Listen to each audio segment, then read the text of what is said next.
This is the Convene podcast.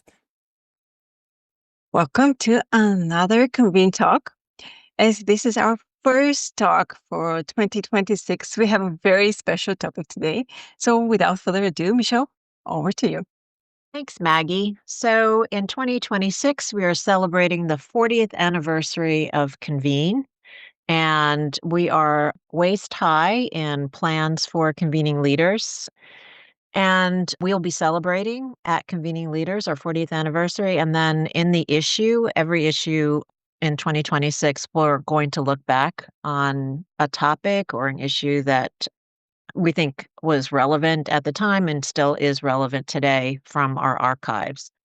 We'll be referring back to our anniversary throughout the year. I thought it'd be fun to talk about how each of us first experienced Convene and PCMA because I don't think, except for Maggie, I think you're the exception, Maggie. None of us were reared in the meetings events industry. So for me, as a journalist and a writer and an editor, it was something completely new when I saw an ad in the New York Times 23 and a half years ago for a managing editor.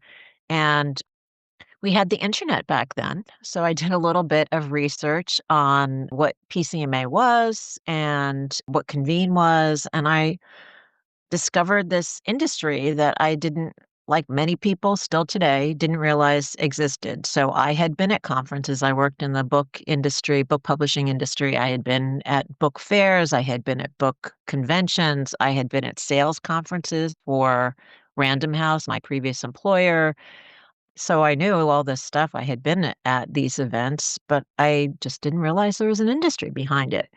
And so I kind of immersed myself in it. I thought it's a fascinating industry, and because it covers, every realm and sector, and just the idea of gathering people together and trying to do it in an innovative way really appealed to me. What I have loved consistently over the entire time I've been at Convene is how willing people are to talk about their experiences and share what they've done, including, mistakes they've made and ideas they've had. And that's the most rewarding thing. And it has certainly made it easier for me and for everyone on the team to write stories that I think help the rest of the profession.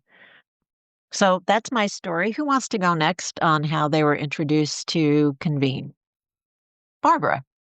I have a similar story in that when I heard about this job opening, I had just moved from the Bay Area to New York, and I had a project that I was working on when I got here, and then when I raised my head and looked around and thought, "Okay, what am I gonna do?" I really wanted to work for a magazine just because I had done that in my career, and I found it just I loved it. I just loved the combination of a little bit more time to tell stories, the way that it's communicated visually. So I heard about this job, but I had never heard of the industry. But the thing that kind of was my touch point was that I'd certainly been to conferences. Like as a journalist, I'd been to like conferences that the Poynter Institute held. I had been to conferences at universities. I even had a very adventurous time as an adjunct at a community college when I took some students to the University of Missouri for a conference, which was a story in and of itself. But I just know that that is where you not only learn what's going on in your industry, get new ideas. I found that that is where I met people that that are interested in going forward.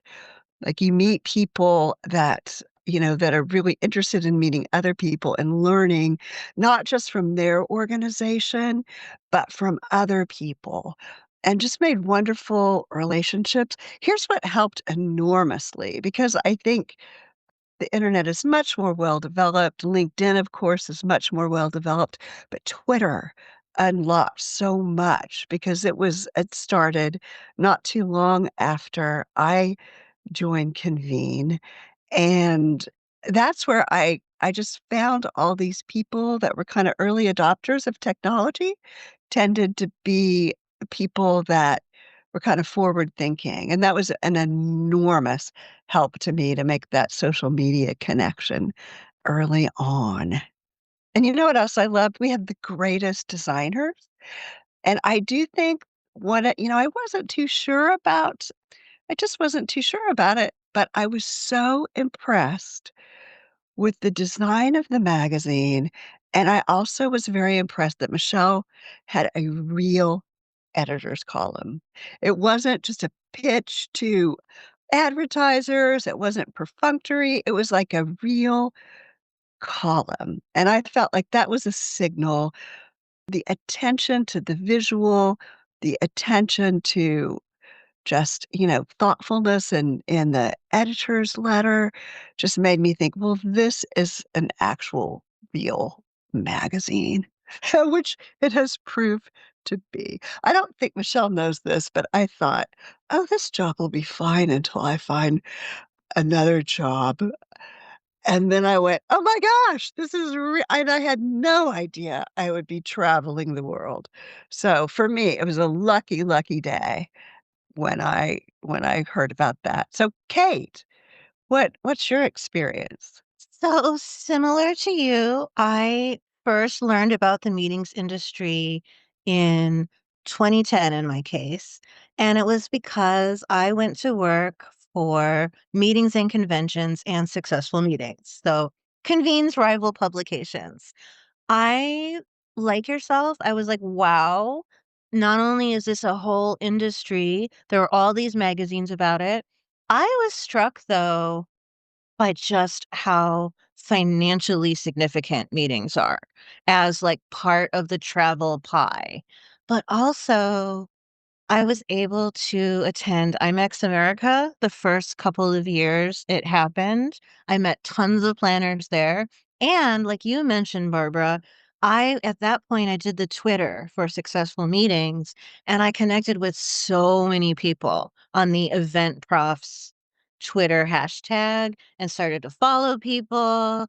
And the nice thing about coming to Convene after working for meetings and conventions and successful meetings is I was able to write a lot more.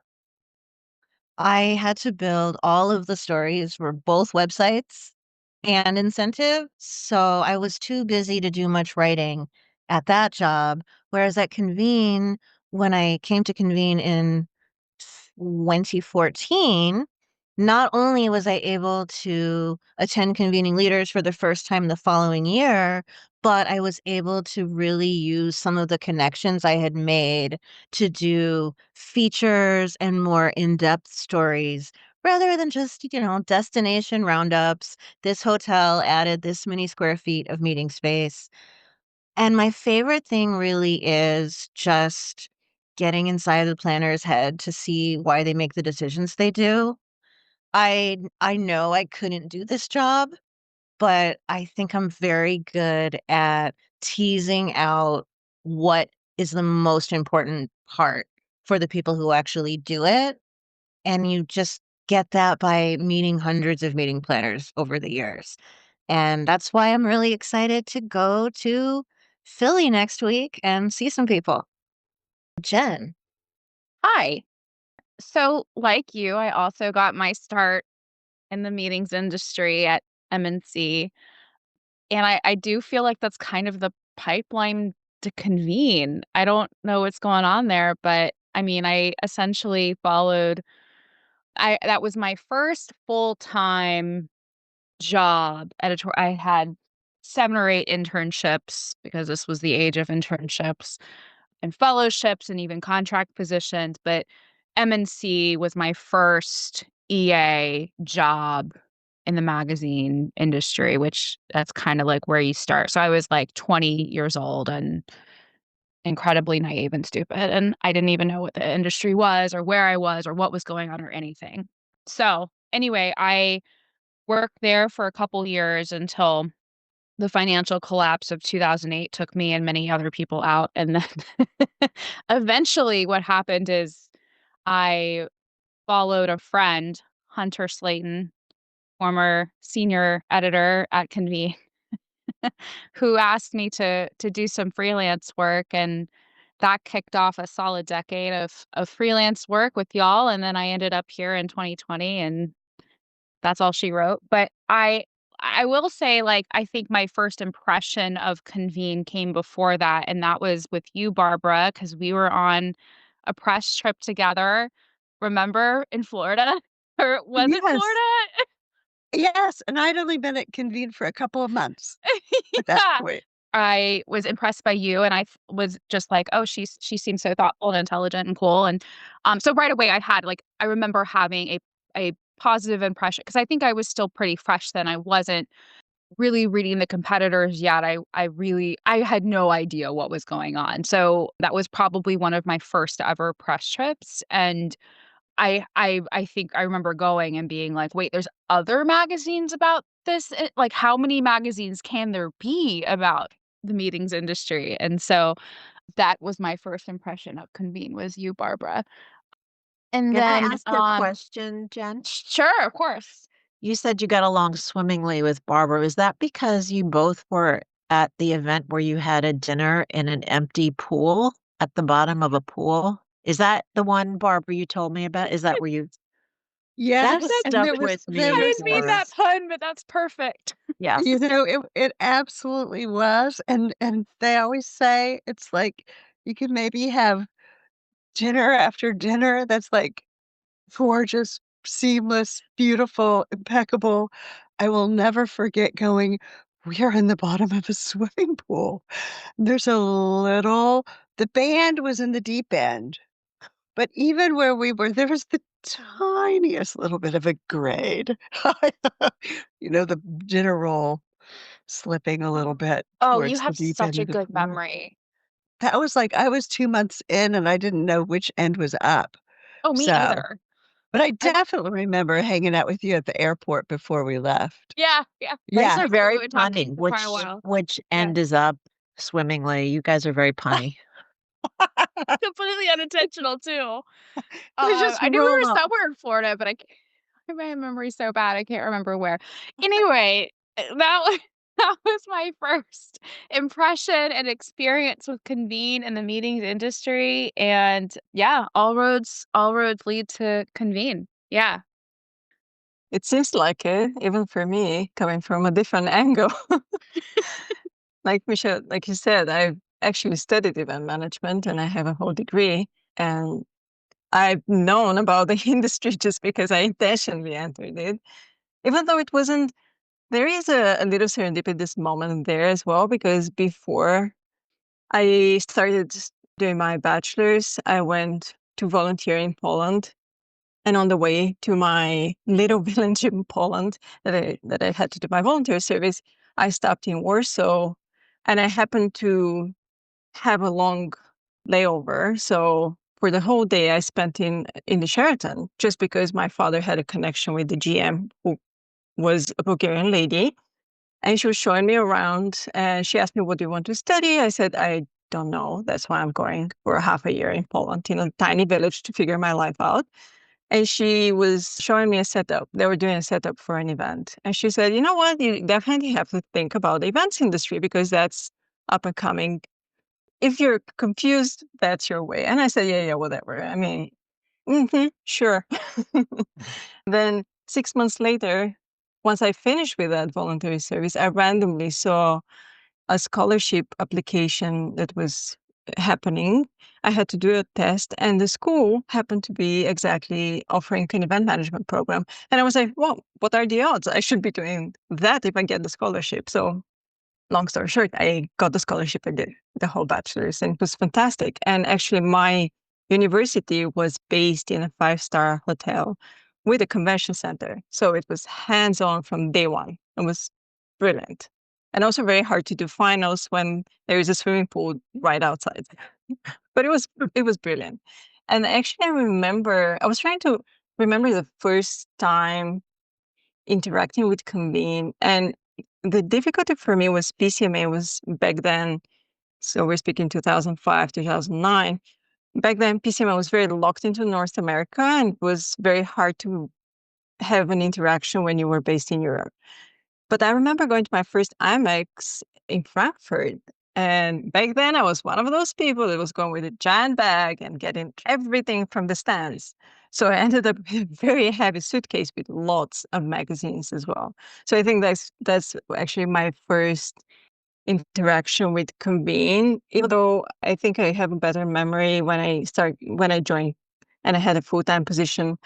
My first full-time position with AIM Group, I had registered and I was a subscriber. I was getting the physical magazine in Europe, and I was very proud and to share that with my colleagues and tell them, you have to read this. It's, and PCMA is very important, and you have to follow and read, and that's where you get all the information. And I carried that over to Candace's group, where I was also bringing stacks of the magazine and leaving it in the office for everybody, because a lot of the people that were hired back then were not from the industry. So I was like, well, that's how you learn about the industry, and I'm going to share this with you. I'm that generous. And even I used the magazine and the design of the magazine to design some of the internal newsletters I was doing, because I had no idea what to do. And I was like, I love the beautiful design of Convene. I'm just going to copy it. Interesting. Yeah, I'm not sure if Point 0.5 they'll be very proud of my work. I did my best. I tried. Yeah, it gave you a place to start. Yeah, for sure. So it was pretty much a dream come true for me. So, something that has been following me throughout my career. So I was very happy. And even some people were asking me when I joined Convene, I was like, how did that happen from Bulgaria? Like, well, it's not like it happened overnight. There is a story behind. Well, and Yeah. I've met so many people that are not in the industry who get our magazine because of the fact that the industry is like Venn diagram. The industry's always gonna be there, but there's gonna be circles that connect to entertainment, that connect to science, that connect to, how people gather, how they meet each other, how they act when they're together. I did wanna say one of the things I'm so excited about for Philadelphia is that we have a physical place. There's a Convene stage. The podcast Maggie's gonna be conducting podcasts on site right there. The And Convene people can actually listen to them while we record them live. There will be streamed at the Convene stage, so everyone's welcome. Yes.